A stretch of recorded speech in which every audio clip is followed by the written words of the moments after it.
Hello, everyone. My name is Emilio Ulloa, and I am the Director of Advising for the College of Sciences. And hi, I'm Melissa Gonzalez, and I'm the Career Development and Diversity Engagement Coordinator at Career Services. In this short video that we're doing here for you, we want to start by talking to you about who you are, about your identity. Thinking about our identity can be a challenging thing. One reason that it's challenging is that it's complicated. Identities are social constructions. That is, they're real, but they're a function of shared meaning among people that we've constructed as significant categories. And furthermore, each one of us has many identities. You see, identities can be a function of different categories, such as your religious affiliation, your socioeconomic status, your ethnicity, your gender, your sexual orientation, your education or profession, and so on. Furthermore, these different identities are context dependent, meaning different identities can become more salient or core to who you are, depending on your situation, who you're talking to, or what's going on around you. Sometimes these different situations we find ourselves in make us more aware of some aspects of our identity than others. For some people, those identities that are more salient or more core become more defining parts of who they are. So for example, I identify as Chicano. My ethnic identity is often a salient identity for me, often when I'm around others who are not like me. When that happens, I'm more aware of that identity, but I less often think about being a man, or even less so being heterosexual man. Both are aspects of my identity that are less often salient. Pause the video right now to write down some of your own identities. Use the worksheet that's provided.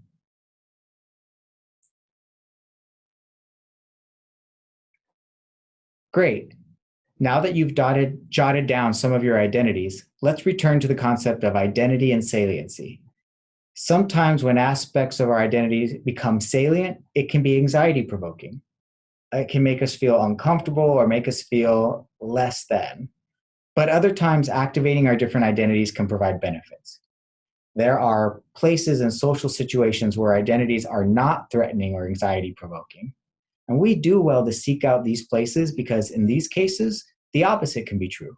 Identities can provide strength. To put this all into context, Melissa is going to introduce the concept of cultural capital. So, when you think about culture, what do you think are some forms of capital? What comes to mind? Your language, your hopes and dreams, aspirations. How about your family and your social network? These are actually all forms of cultural capital. And each of these are what makes your culture and your identity so rich. Understanding your own cultural wealth will help you gain confidence and strengthen yourself as a leader and as a person.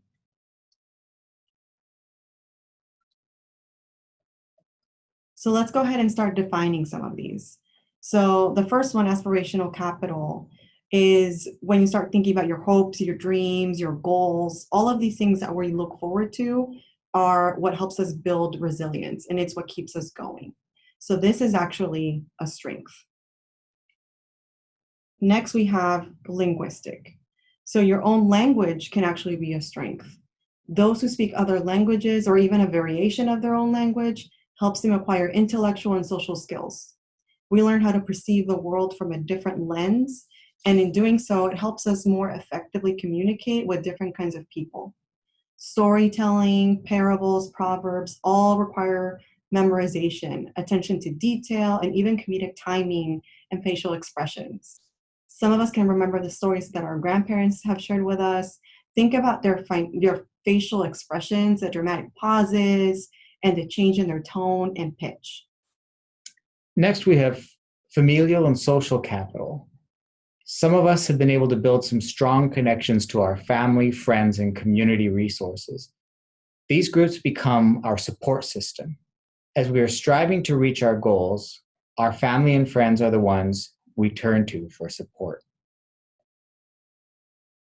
Next is navigational capital.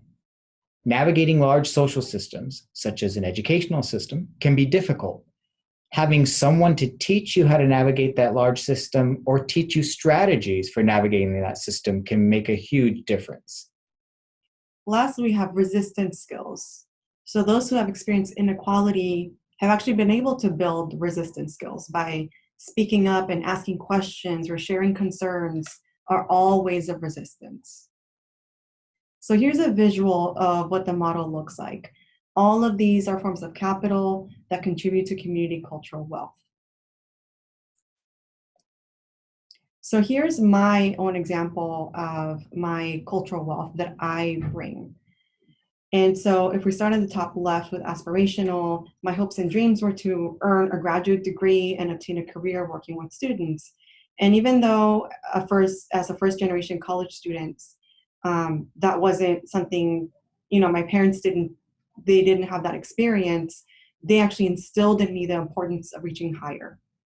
And that dream is what kept me pushing through obstacles. Next on the right-hand side is the familial and social capital. And that's represented just by the huge amount of support that I had from my parents and community resources. Growing up in San Isidro, which is the border town into Mexico, I was very connected to Casa Familiar, which is a nonprofit organization. I was able to build and develop my leadership skills to participate in one of their youth programs, and I could rely on them to answer any questions related to my education. Next, we have navigational capital. As a first generation college student, like I mentioned, my mom didn't know which office to send me to on campus, but she was involved and invested and always advised me that I go ask my EOP counselor. And guess what? She was right. Lastly, we have linguistic capital. Many of the families that I work with now who don't speak English as their first language have a difficult time understanding the complexities of our college programs. And sometimes they don't feel comfortable reaching out and asking for assistance. So with my ability to speak both English and Spanish, I'm able to communicate with them, and it actually eases their anxiety and stress. I see immediately how they feel happy and excited that I speak Spanish, and I'm able to create a deeper sense of trust, which I would not be able to create if I didn't speak Spanish. So let me share a little bit more about my story and how I've applied all these different forms of capital. And this, I really want to emphasize this. When I was a college student going through this, I didn't know that I had all these forms of capital. So it's cool to go back and reflect on that and analyze that.